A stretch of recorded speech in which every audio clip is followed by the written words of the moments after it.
कृषि एवं किसान कल्याण मंत्री श्रीमान Shivraj Singh Chouhan, international conference of agriculture economics के प्रेसिडेंट डॉक्टर मतीन कैम, नीति आयोग के सदस्य श्री रमेश जी, भारत और अन्य देशों के एग्रीकल्चर साइंटिस्ट, रिसर्च से जुड़े अलग अलग यूनिवर्सिटी के हमारे साथी, एग्रीकल्चर सेक्टर से जुड़े एक्सपर्ट्स और स्टेक होल्डर्स, देवी और सज्जनों, मुझे खुशी है कि 65 साल के बाद ICAE की ये कॉन्फ्रेंस भारत में फिर हो रही है। आप दुनिया के अलग अलग देशों से भारत आए हैं। भारत के 120 मिलियन किसानों की तरफ से आपका स्वागत है।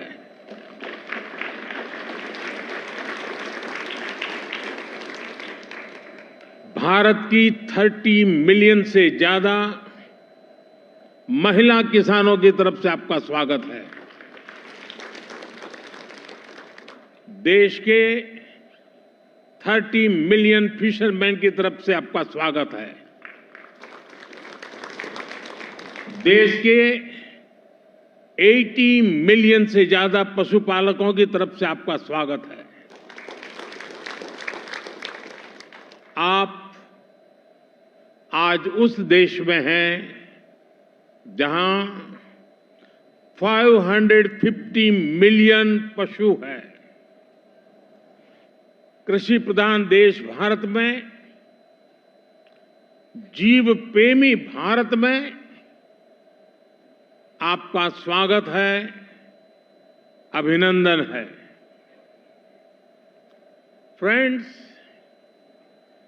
भारत जितना प्राचीन है उतनी ही प्राचीन एग्रीकल्चर और फूड को लेकर हमारी मान्यताएं हैं, हमारे अनुभव हैं। और भारतीय कृषि परंपरा में साइंस को, लॉजिक तो प्राथमिकता दी गई है। आज फूड और न्यूट्रिशन को लेकर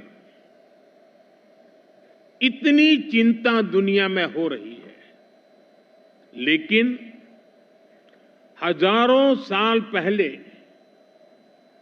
हमारे ग्रंथों में कहा गया है, अन्नम ही भूतानाम ज्येष्ठम तस्मात् सर्वौषधम उच्यते। अर्थात सभी पदार्थों में अन्न श्रेष्ठ है, इसलिए अन्न को सभी औषधियों का स्वरूप, उनका मूल कहा गया है। हमारे अन्न को औषधीय प्रभावों के साथ इस्तेमाल करने का पूरा आयुर्वेद विज्ञान है। ये पारंपरिक नॉलेज सिस्टम भारत के समाज जीवन का हिस्सा है। फ्रेंड्स, लाइफ और फूड को लेकर ये हजारों वर्ष पहले का भारतीय विजडम है। इसी विजडम के आधार पर भारत में एग्रीकल्चर का विकास हुआ है। भारत में करीब 2000 वर्ष पहले कृषि पराशर नाम से जो ग्रंथ लिखा गया था, वो पूरे मानव इतिहास की धरोहर है। ये वैज्ञानिक खेती का एक कॉम्प्रिहेंसिव डॉक्यूमेंट है जिसका अब ट्रांसलेटेड वर्जन भी मौजूद है। इस ग्रंथ में कृषि पर ग्रह नक्षत्रों का प्रभाव, बादलों के प्रकार, रेनफॉल को नापने का तरीका और फोरकास्ट, रेन वाटर हार्वेस्टिंग, जैविक खाद, पशुओं की देखभाल, बीज की सुरक्षा कैसे की जाए, स्टोरेज कैसे की जाए, ऐसे अनेक विषयों पर इस ग्रंथ में विस्तार से बताया गया है। इसी विरासत को आगे बढ़ाते हुए भारत में एग्रीकल्चर से जुड़ी एजुकेशन और रिसर्च का एक मजबूत इकोसिस्टम बना हुआ है। Indian council of agriculture research के ही 100 से ज्यादा रिसर्च संस्थान है। भारत में एग्रीकल्चर और उससे संबंधित विषयों की पढ़ाई के लिए 500 से ज्यादा कॉलेज है। भारत में 700 से ज्यादा कृषि विज्ञान केंद्र है जो किसानों तक नई टेक्नोलॉजी पहुंचाने में मदद करते हैं। साथियों, भारतीय कृषि की एक और विशेषता है। भारत में हम आज भी 6 सीजन्स को ध्यान में रखते हुए सब कुछ प्लान करते हैं। हमारे यहां 15 एग्रो क्लाइमेटिक जोन्स की अपनी खासियत है। भारत में अगर आप कुछ 100 किलोमीटर ट्रेवल करें तो खेती बदल जाती है। मैदानों की खेती अलग है, हिमालय की खेती अलग है, डेजर्ट, ड्राई डेजर्ट की खेती अलग है, जहां पानी कम होता है वहां की खेती अलग है, और कोस्टल बेल्ट की खेती अलग है। ये जो डायवर्सिटी है, यही ग्लोबल फूड की सिक्योरिटी के लिए भारत को उम्मीद की किरण बनाती है। फ्रेंड्स, पिछली बार जब ICAE की कॉन्फ्रेंस यहां हुई थी तो भारत को उस समय नई नई आजादी मिली थी। वो भारत की फूड सिक्योरिटी को लेकर, भारत की एग्रीकल्चर को लेकर एक चैलेंजिंग टाइम था। आज भारत एक फूड सरप्लस देश है। आज भारत दूध, दाल और मसालों का सबसे बड़ा प्रोड्यूसर है। Bharat food grain, fruits, vegetable, cotton, sugar, T, framed fish, इनका दूसरा सबसे बड़ा प्रोड्यूसर है। एक वो समय था जब भारत की फूड सिक्योरिटी दुनिया की चिंता का विषय था।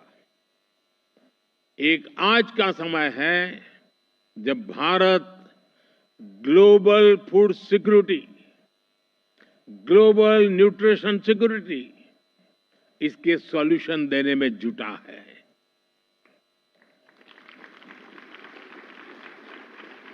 इसलिए फूड सिस्टम ट्रांसफॉर्मेशन जैसे विषय को डिस्कस करने के लिए भारत के अनुभव बहुमूल्य है।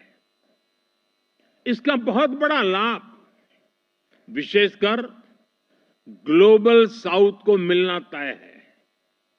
साथियों, विश्व बंधु के तौर पर भारत मानवता के कल्याण को सर्वोपरि रखता है। G20 के दौरान भारत ने वन अर्थ, वन फैमिली और वन फ्यूचर का विजन सामने रखा था।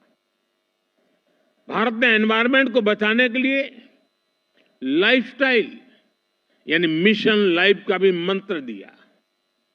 भारत ने one earth, one health initiative भी शुरू किया। हम ह्यूमन एनिमल्स और प्लांट्स की हेल्थ को अलग अलग नहीं देख सकते। सस्टेनेबल एग्रीकल्चर और फूड सिस्टम्स के सामने आज जो भी चैलेंजेस है, इनको वन अर्थ, वन फैमिली और वन फ्यूचर की होलिस्टिक अप्रोच के साथ ही निपटा जा सकता है। साथियों, एग्रीकल्चर हमारी इकोनॉमिक पॉलिसी के सेंटर पे है। हमारे यहां करीब 90% परिवार ऐसे हैं जिनके पास बहुत कम जमीन है। ये छोटे किसान ही भारत की फूड सिक्योरिटी की सबसे बड़ी ताकत है। यही स्थिति एशिया के कई विकासशील देशों में है। इसलिए भारत का मॉडल कई देशों के काम आ सकता है। जैसे एक उदाहरण के लिए सस्टेनेबल फार्मिंग का। भारत में हम बड़े पैमाने पर केमिकल फ्री नेचुरल फार्मिंग को प्रमोट कर रहे हैं। इसके काफी अच्छे रिजल्ट देखने को मिले हैं। इस साल के बजट में भी बहुत बड़ा फोकस सस्टेनेबल फार्मिंग और क्लाइमेट रेजिलिएंट फार्मिंग पर है। हम अपने किसानों को सपोर्ट करने के लिए एक पूरा इकोसिस्टम डेवलप कर रहे हैं। भारत का बहुत जोर क्लाइमेट रेजिलिएंट क्रॉप से जुड़ी रिसर्च एंड डेवलपमेंट पर है। बीते 10 सालों में हमने करीब 1900 नई क्लाइमेट रेजिलिएंट वैरायटी अपने किसानों को दी है। इसका लाभ भारत के किसानों को भी मिल रहा है। हमारे यहां राइस की कुछ वैरायटीज ऐसी भी है जिनको ट्रेडिशनल वैरायटीज के मुकाबले 25% कम पानी चाहिए। हाल के वर्षों में हमारे यहां ब्लैक राइस सुपर फूड के रूप में उभरा है। हमारे यहां मणिपुर, असम और मेघालय की ब्लैक राइस को इसकी मेडिसिनल वैल्यू के कारण पसंद किया जा रहा है। भारत से जुड़े अनुभव विश्व समुदाय के साथ शेयर करने के लिए उतना ही उत्सुक है। फ्रेंड्स, आज के समय में पानी की कमी और क्लाइमेट चेंज के साथ ही न्यूट्रिशन भी एक बड़ा चैलेंज है। इसका सॉल्यूशन भी भारत के पास है।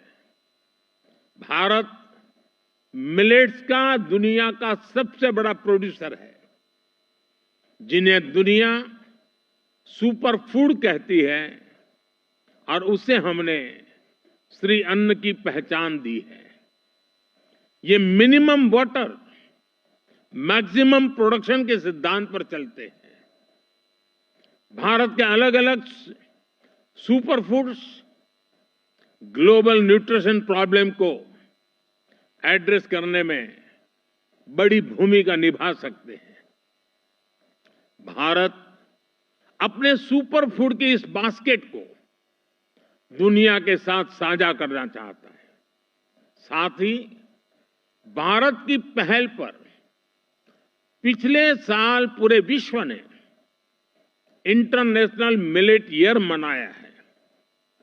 फ्रेंड्स, बीते एक दशक में हमने फार्मिंग को आधुनिक टेक्नोलॉजी से जोड़ने के लिए अनेक प्रयास किए हैं। आज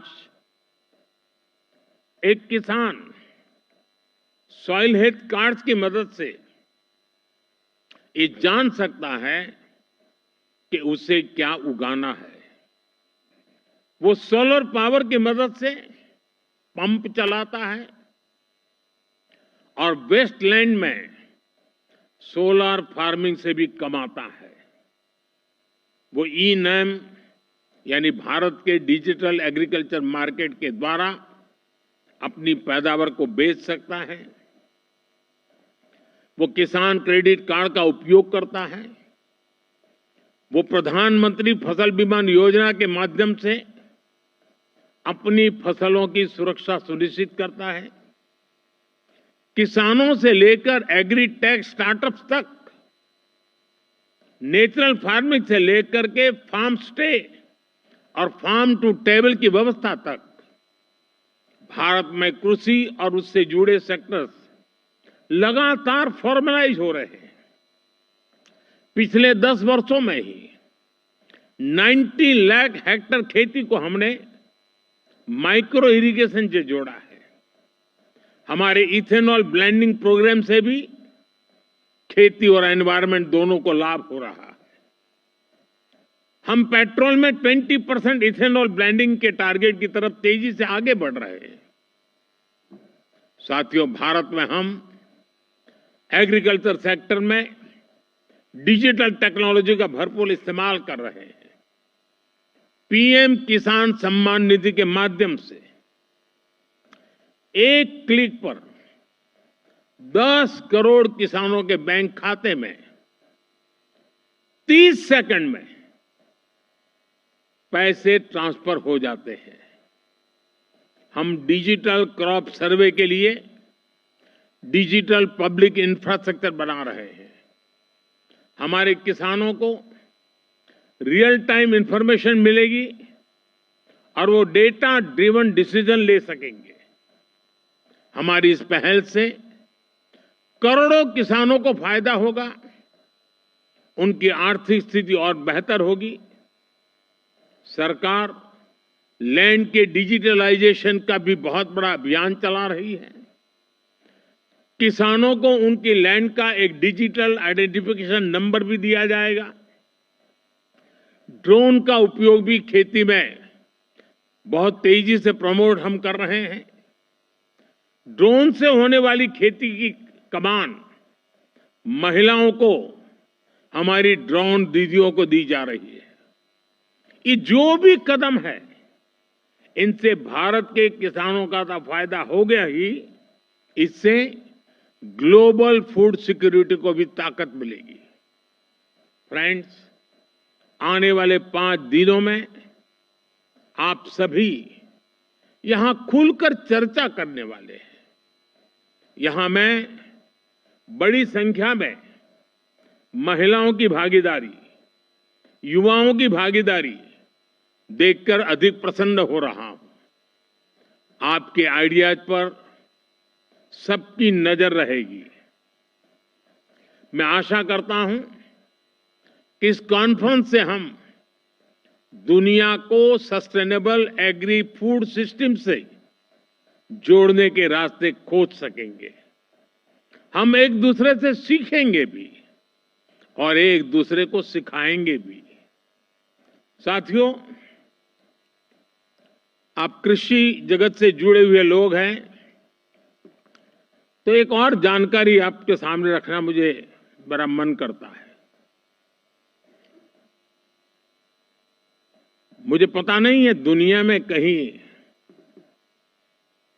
किसी किसान का स्टैच्यू हो। हमने दुनिया में सबसे ऊंचे स्टैच्यू के रूप में स्टैच्यू ऑफ लिबर्टी की चर्चा सुनी है, लेकिन मेरे सारे कृषि जगत के लोगों को जानकर के खुशी होगी कि भारत में आजादी के आंदोलन में जिस महापुरुषों ने किसान शक्ति को जागृत किया, किसानों को आजादी के आंदोलन का मुख्य धारा में जोड़ा, वे सरदार वल्लभ भाई पटेल की दुनिया की सबसे ऊंची प्रतिमा भारत में है। स्टैच्यू ऑफ लिबर्टी से डबल उसकी ऊंचाई है और एक किसान नेता की है। और दूसरी विशेषता है कि ये जो स्टैच्यू बनाया गया है, तो भारत के 600,000 6 लाख गांवों से हर गांव में किसानों को कहा गया कि आप खेत में जिस लोहे के औजार का उपयोग करते हैं, वैसा अपने खेत में उपयोग किए हुए औजार का टुकड़ा हमें दीजिए।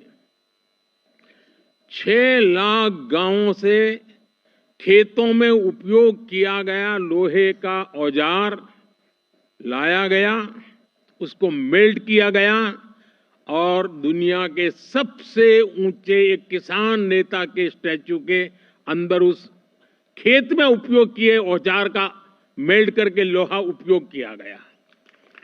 मैं जरूर मानता हूं कि इस देश के किसान पुत्र को इतना बड़ा सम्मान जो मिला है, शायद विश्व में ऐसा कहीं नहीं हुआ होगा।